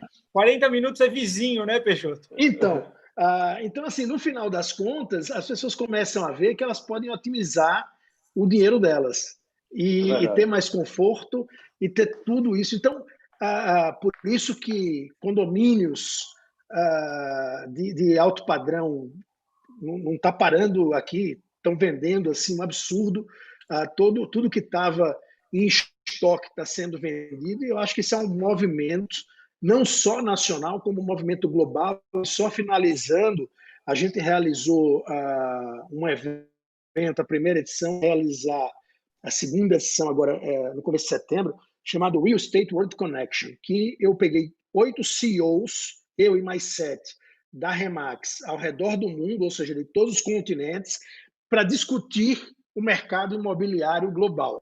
Então, peguei o CEO da Remax no Canadá e a cada 3 imóveis no Canadá, um é vendido pela Remax. Peguei o cara dos Estados Unidos, enfim, Israel, Itália. E é engraçado, e o Orlando também falou isso lá no começo, existe um movimento no mercado imobiliário muito padronizado, eu diria. Né? É claro que Miami e o Daniel e a Luciana, que são profundos conhecedores, tem uma mudança. Óbvio que tem uma mudança naturalmente. Por quê? Porque as pessoas que estão indo para Miami já estão numa fase, pelo menos os brasileiros, menos trabalho e mais curtir. Qualidade de vida e mais lazer. Então, quer mesmo uma varanda bacana, né, não vai querer encher o apartamento de home office, mas que, de uma maneira geral, guardando as peculiaridades de um outro lugar, como é o caso de Miami, esse é um movimento que a gente percebe global. Ô, Peixoto, você falou em dinheiro, e aí, Luciano, eu ia lhe perguntar o seguinte, na pandemia, né, o dinheiro em cédula, ficou meio em desuso, né? Ninguém queria pegar dinheiro. O troco, não fica com o troco aí, que eu não quero pegar aqui o dinheiro. E aí, é claro que isso também acelera, né, uma tecnologia que a gente já tem, que é o blockchain. E aí, aí nos Estados Unidos, eu imagino que vocês estejam um pouinho mais avançados que a gente aqui, nesse tipo de transação. Queria lhe ouvir sobre isso. A gente já usava, os bancos, inclusive, já adotaram, né? O Chase tem o Zelle, tem o Venmo, e é uma coisa engraçada porque não tem custo nem para quem manda, nem para quem recebe. Você não escreve cheque, então você não gasta cheque, porque aqui o cheque é comprado, você não tem que comprar o cheque. Você não paga FII de transferência bancária. E a gente já vinha usando, só que agora realmente expandiu assim mais. O Venmo e o Zelle é usado, você paga a faxineira com isso, você paga qualquer coisa com isso. E eu acho que isso veio para ficar e vai se expandir. Pois é. O lugar que mais me impressionou em relação a isso foi Xangai. Cheguei em Xangai, primeiro que o WeChat dele, né, que é o WhatsApp, você circula dinheiro ali. Então, as máquinas de cartão, você nem tem lugar mais para colocar o cartão. É só aproximação, o WeChat. E aí eu peguei lá um Didi, né, que lá não é Uber, é Didi. Aí peguei lá e aí botei para pagar em dinheiro, porque não estava conseguindo cadastrar meu cartão lá no aplicativo. E aí o cara não tinha troco. Ele me passa teu chat aqui que eu vou passar o troco para você pelo chat. Eu não tinha não sabia fazer a operação com o chat, enfim. Mas é impressionante como eles estão à frente e é claro que isso nos imóveis vai ser uma tranquilidade. Eu soube que o WhatsApp vai fazer isso também. Igual a China é incrível, né? Aqui já começou. Aqui já começou. Por exemplo, eu no supermercado, coisa assim, eu também aqui o cartão de crédito você não enfia mais, você só encosta de longe, nem encosta. Wi-Fi. Aproximação. Né? Então, isso. É fantástico. Agora, Saulo, em contrapartida, e aí para mim é dramático, né? Eu moro, como eu falei, eu moro aqui do lado do escritório e domingo eu vou num supermercado perto, eu tenho um filho pequeno de 1 ano e meio e levo o meu filho e minha esposa, a gente vai com máscara e tal. E você tem incorporadoras que colocam corretores, quer dizer, é surreal para mim. Primeiro, o corretor ele ficar distribuindo panfleto. Corretor bom não distribui panfleto. Ele faz qualquer outra coisa, menos distribuir panfleto. Agora, a gente, em plena pandemia, falando aqui de blockchain, a gente tem criaturas na rua distribuindo panfleto. Quer dizer, isso significa o quê? Querido, toma um pouquinho de Covid-19 para você. Assim, a gente está discutindo aqui se vai tocar ou não no elevador, e tem neguinho distribuindo Covid-19 patrocinado por incorporadora. Então, isso aqui... A gente está sem querer tocar no que é essencial tocar, quanto mais num panfleto, Imagine... você nem está sabendo o que é. Realmente é totalmente fora de noção, né? Mas, Daniel, meu amigo, vou fazer aqui, tem mais 3 perguntinhas só aqui para a gente encerrar a nossa live. E aí, Daniel, eu queria te perguntar em relação à locação, né? A gente falou lá atrás, mas essa modalidade aqui no Brasil, né, tá assim, muito em alta, né, por causa das taxas de juros, e aí isso atrai muito investidor que está querendo comprar imóvel para alocar, já tem moradia por assinatura. A gente vai fazer um painel aqui, vamos trazer inclusive o Alexandre Frankel, Laffer, né, para falar sobre o assunto. E aí eu queria ouvir, nos Estados Unidos, como é que vocês estão vendo esse movimento, né? Então, a Lu pontuou bem no começo até da conversa, ela falou que a locação está bem aquecida aqui na Flórida, aqui em Miami, e aí eu queria estudar um pouco, que eu sou curioso, eu comecei a atender muito cliente de Nova York, tanto americano vindo para cá, como até latino-americanos e brasileiros vindo de Nova York para cá. E aí eu comecei a entender uma tendência que está ocorrendo. A pessoa que mora na cidade de, vamos dizer, Nova York, em Manhattan, que é o centrão de Nova York, aquela pessoa ela começou a buscar uma casa no que nós chamamos aqui nos Estados Unidos de subúrbio, né? Então, o subúrbio é mais ou menos 2 horas, no máximo 3 de Nova York. Eles estão buscando casa em subúrbio. Nesses subúrbios, tinham casas que estavam vendo há 3 anos por um valor absurdo. O Nova Yorkino de Manhattan está pagando esse valor para morar numa casa a 2 horas da cidade, e o morador do subúrbio está começando a capitalizar esse dinheiro e vir para Miami morar. Como ele não conhece muito bem a cidade, o instinto de qualquer ser humano, quando chega num lugar novo, em vez de comprar e se comprometer com um bairro, é fazer o que a gente chama de test drive. Então, eu tenho feito aluguéis de 5, 10, 15 mil dólares mês para pessoas de outros estados que estão vindo testar o bairro. O Nova Yorkino sempre veio para Miami, mas ele sempre ficou em hotel, ele tinha a mesma experiência. Agora ele está vindo com uma ótica completamente diferente, a ótica de morar. Ele não se arrisca a comprar muitas vezes no primeiro momento. Então ele aluga, faz o test drive. A gente teve um aluguel de uma casa semana passada, uma pessoa de Las Vegas mudando para cá, alugou em Miami Beach uma casa com a gente, é 35 mil dólares por mês. Ele vai testar, eventualmente ele deve comprar a casa, essa casa ou alguma casa. Então aqui tem 2 questões interessantes. O primeiro é essa tendência de test drive, e o segundo que eu falo para meus corretores: todo locatário vai virar um comprador um dia. Trate com muita atenção. Essa pessoa é 100% um cliente que vai comprar com você no futuro. Eles estão testando apenas a região, o bairro. Então, é bem interessante como aqueceu o mercado de médio e alto padrão com pessoas testando bairros aqui. É incrível. É interessante. Você tem alguma coisa a complementar, Luciana?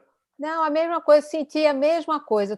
Eu tive gente alugando no Apogee via virtual, que nunca nem desceu para ver o apartamento de Nova York, mas querendo exatamente o mesmo movimento que o Daniel falou. É exatamente, testando, test the waters para ver onde é que ele quer ficar, se vai comprar. E todo landlord vira amanhã um vendedor também, né? É verdade. O Saulo, eu atendi uma pessoa semana retrasada, aí na sequência veio outra pessoa. Os 2 eram do mesmo banco lá em Nova York. Aí eu fiz a pergunta: por que está vindo tanta gente desse banco? Ele falou: as pessoas estão disputando a tapas quem consegue uma transferência para Miami de Nova York. E vieram já 3 ou 4 do mesmo banco, morar em regiões diferentes aqui de Miami, mas ele falou: você não sabe como é que está os RHs desses bancos de Nova York. As pessoas estão realmente querendo vir morar aqui, e não tem vaga para todo mundo nas filiais aqui de Miami. É incrível. Meus 2 filhos moravam ou moram em Nova York, estão aqui há 2 meses, porque desceram dirigindo para poder ter espaço, porque moravam em apartamento. E o meu filho trabalha em banco, e o banco já disse que só volta provavelmente em 2021. É opcional, inclusive agora, porque eles não vão voltar. Quem quiser pode já voltar para o escritório, mas tem 1 ou 2 pessoas, o resto está optando por ficar em casa. Vão trabalhar com terminal de Bloomberg, linha de Nova York, tudo em casa.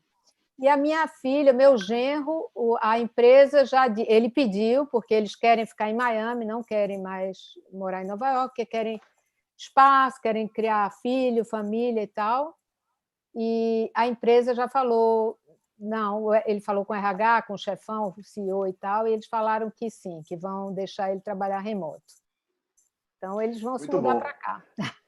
Olha aí, Luciana, tem um lado bom da pandemia também. Tem um lado bom, exato. Orlando, nós acabamos de completar aqui 1h30 de live. Eu vou fazer aqui a última pergunta para o Orlando, né, em relação a imóveis compactos, tá, Orlando? Eu sei que a Cyrela tem inúmeros imóveis como esse, projetos também. A Molecular está tendo a honra e o prazer de estar trabalhando em alguns deles aí com vocês. E é um momento bastante antagônico, né, para esse tipo de imóvel, né? Porque, de um lado, você tem aí o trauma do enclausuramento, da quarentena, você tem áreas compartilhadas, que é a essência do imóvel compacto, é você ter grandes áreas compartilhadas, sociais e tal, e o desejo por mais espaço, né? Do outro lado, você tem uma queda na taxa dos juros, como você falou, que a parcela passa a caber no bolso de uma quantidade muito maior de pessoas, e também facilita a compra de mais espaço, que pode migrar do compacto para outro imóvel maior, mas também os juros baixos fazem o investidor correr para o imóvel compacto visando a locação, né? E aí, como é que você avalia esse novo momento dos imóveis compactos? Eu acho, Saulo, eu acho que o imóvel compacto, ele hoje tem em todas as regiões de São Paulo. Então, o que vai diferenciar, na minha opinião, o imóvel compacto é a localização do lançamento. Então, como eu te disse, né, nós estamos exatamente agora lançando um empreendimento que é vizinho de muro do metrô e na frente do shopping Ibirapuera. Ou seja, essa localização não é replicável. Então, o que acontece? É bom para o investidor e é bom para o novo consumidor também, que é uma pessoa sozinha, que vem buscando morar mais próximo do trabalho, né? Como o Peixoto falou, quando a gente fala de 30, 40 minutos de casa ao trabalho, é quase que vizinho. Então, essa pessoa que tem acesso ao metrô, que tem mobilidade, que não tem usado o carro, esse novo consumidor ou um diferente consumidor, tem vários termos que a gente fala muito aqui, eu acho que o que vai fazer grande diferença, Saulo, é a localização e o que a a micro-região oferece. Então, é muito conveniente você morar num empreendimento que do outro lado da rua é o Shopping Ibirapuera, que você tem etc, etc, etc. Ou, como nós vamos lançar no final do ano, no meio de uma região muito boa, eu não vou falar agora aqui, porque senão minha equipe... É o spoiler. É spoiler, mas eu digo o seguinte, que eu acho que o que vai fazer a grande diferença é o que você oferece de benefício para aquele cara que vai morar num apartamento compacto. Então, São Paulo é gigantesco, né? É maior que é muito grande, então tem todo tipo de perfil querendo vir para esses bairros. Então, eu acho que tem público para todo mundo, tem público para todo produto, mas você precisa ter ou uma localização muito atrativa, ou um preço muito atrativo, ou atributos do produto muito atrativo.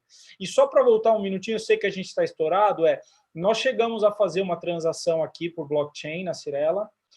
Eu acho que é uma grande tendência. Hoje em dia é dificílimo todas as burocracias para se passar uma escritura definitiva, tem dezenas de documentos que você precisa, certidões vintenárias, e eu acho que com essa optimização de espaço e a tecnologia a nosso favor, não tem por que usar. Então, eu acho que o blockchain, ou a DocuSign, eu acho que isso vai ser uma coisa muito mais frequente nos próximos tempos, e isso ajuda muito, inclusive, a transparência e a segurança por parte do comprador e do vendedor, né, que eu acho que fica muito mais confortável e muito mais tranquilo. Então, sem dúvida. Acho que é isso. Sem dúvida. Nós temos 5 lives só para o final, né? Estamos espaçando um pouquinho mais as lives, porque o projeto está sendo elaborado, e isso demanda mais um tempo para fazer as imagens, enfim, concluir a elaboração do projeto, fazer as imagens, mas uma delas a gente vai tratar exatamente do blockchain. Foi uma sugestão que saiu da Live 10 com o Lucas Vargas, CEO do Grupo Zap, com o Buzarella. Disse, olha, isso aí é uma coisa que tem que tratar. O Maurício Eugênio também participou. Em plena era de Big Data, não dá mais para a gente ficar olhando certidão na mão, né? Eu, por exemplo, vou aprovar uma proposta, se não mandar no WhatsApp, eu não quero pôr a mão no papel. Olha, eu não sei se aquilo é um pouquinho de Covid. Então, eu não quero correr o risco, entendeu? Então, é isso mesmo. A tecnologia tem que funcionar a nosso favor, inclusive para ganho de eficiência de tempo, de segurança e de clareza e assertividade na informação. Tem toda a razão, Orlando. Bom, eu queria deixar aqui um convite, antes de agradecê-lo, né? A gente está aí, eu não sei se vai ser na próxima semana ou na seguinte, mas nós vamos fazer aí uma live a gente já vai trazer o Panda Building na visão dos super incorporadores. Então, vai ser mais uma live imperdível, com mais um time de craques. Dessa vez a gente está trazendo aí o Ricardo Gontijo, né, que é o presidente do Conselho da Direcional, que hoje também é uma das maiores empresas do Brasil. O Gustavo Moura do B, da Moura do B, que é presidente do Conselho de Administração da Moura do B. O Maia Nigri, presidente do Conselho de Administração da Tecnisa. E o Bira Freitas, presidente da Tegra. Então, vai ser mais uma live imperdível aí. E a gente fiquem ligados aí. Quem não se inscreveu ainda no canal do YouTube, se inscreva, porque aí já é notificado imediatamente, ou nas redes sociais do Panda Builder ou da Molecular. Queria agradecer imensamente a vocês, um prazer enorme, e foi uma aula para mim, aprendi muito aqui com essa participação, não só no momento aqui da live, como na preparação, né, nas conversas que a gente teve. E, enfim, esse trabalho não termina aqui, a gente manda para vocês aí o projeto, faz algumas consultas também, porque o Panda Builder é um projeto de 160 mãos, né? Todo mundo está ali contribuindo para que a gente deixe esse legado aí para a sociedade, um legado do setor imobiliário e de outros setores. Um gesto muito nobre aí que a gente está, todos nós, emprestando aí, todo mundo muito ocupado, mas emprestando um pouquinho do seu tempo, do seu conhecimento, para a gente deixar esse legado para a sociedade. Muitíssimo obrigado mais uma vez, foi um prazer e, enfim, até a próxima live. Obrigada, Saulo. Obrigado. Realmente foi uma grande, é maravilhosa essa sua iniciativa aí, tá? Do Panda Building. Parabéns mesmo. Prazer grande mais uma vez. Obrigada a todos e prazer em conhecê-los. Daniel já conhecia, mas você... Com você, hein, Luciana? Se Deus quiser, você e o Daniel um dia vou... Tá bom, e se eu for a São Paulo, eu apareço. É isso. Um abraço, obrigado e parabéns, tchau, pessoal, Saulo, pelo trabalho, viu? Obrigado, amigo. Daniel, parabéns a todos Luciano, vocês também. Orlando. Tchau, Orlando. Tchau, Peixoto. Tchau, Lu. Obrigada. Até mais. Tchau, Daniel. Até mais. Até mais.